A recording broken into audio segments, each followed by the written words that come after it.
So, why there are so many Indian CEOs right now booming all across the globe?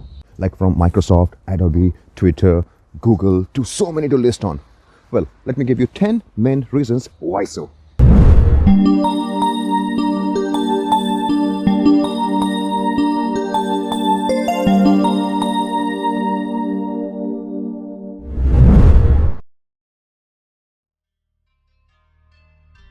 Number 1, education system. The Indian education system, especially in the last 5 decades, had played a big role in making this change happen. Like from the vastness, from how much it has been emphasized on. Even there is a joke over there that you can be a doctor, an engineer, or a complete failure. By the way, actually this works in all over Asia. But talking about India, this emphasis and this importance of education was given because of the second reason, which is Number 2, history. the history of India, from being so diverse, so contrast, to be ruled by so many different rulers and even colonized by the Britishers. It has been from a golden bird of the world to an underdeveloped country. So it really had to go to its Number 3, being resilient, adaptive, and facing challenges. If you're born in such a diverse cultured country where even the living standards are so diverse, like you can find the most richest people of the world to the most poorest people. You can find the biggest buildings of the city. At the side of it, you can find the biggest slums as well. And that's what makes the people so much strive and struggle to get their living standard better.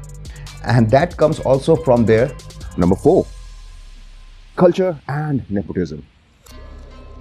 well, right now I'll not fall into explaining nepotism is good or bad, but what I mean here is that the unique Indian culture, the mixed culture, and also the nepotism is a part of the business in India.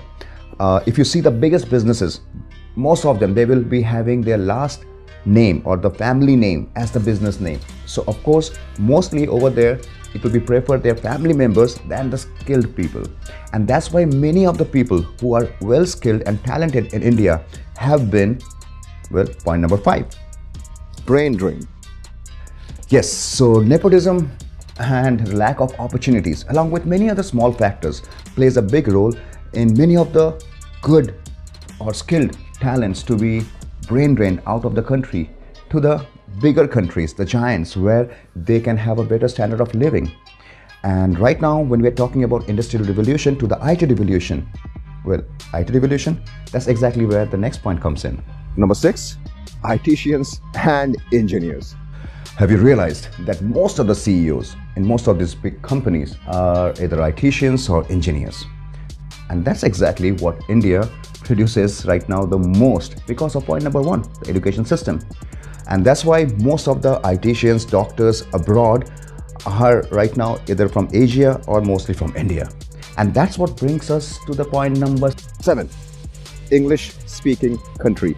English as the second main language. Well, that makes a big difference because you see, on point number 6, I told about ITians and engineers from other countries as well. Like in US, 57% of the CEOs are actually immigrants. But then in those immigrants, why the maximum number of Indians are the CEOs? The answer is the language. Also, this language helps them to get into the next point, which is Number 8, internet and globalization. yes, in this era of technology and globalization, now people are not as much restricted from their resources as much as they were before. Of course, there are still the differences between the living standards or what people can afford, but I'm talking about internet and globalization. That means it has been more easier to access knowledge or to even to travel. That opens a big door for especially the people from the underdeveloped country like India. And also, as I talked about the language English, which makes it way more easier in this age of internet and globalization to actually communicate and interact and create more networking. And especially this is done by the more young population.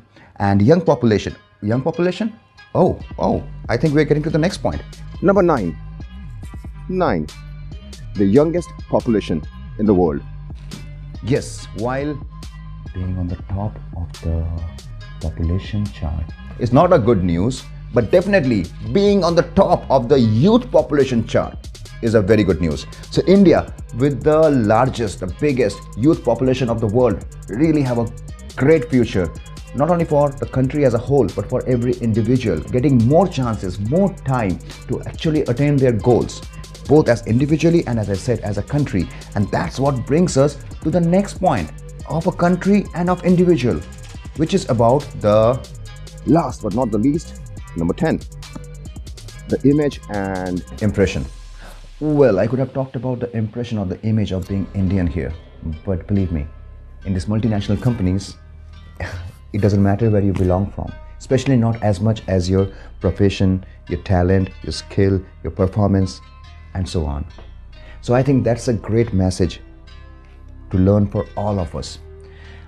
All the points that I mentioned, which makes these people so unique, that there are so many Indian CEOs rising up in these big companies. But at the same time, we can see none of this is a privilege that only you can get being an Indian. But actually you can access, or we can access, all by ourselves. And that's exactly also the point that why there are not only Indian CEOs around, right?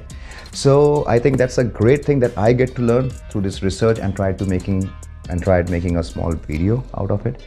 I hope you guys enjoyed. So see you in the next one. Bye.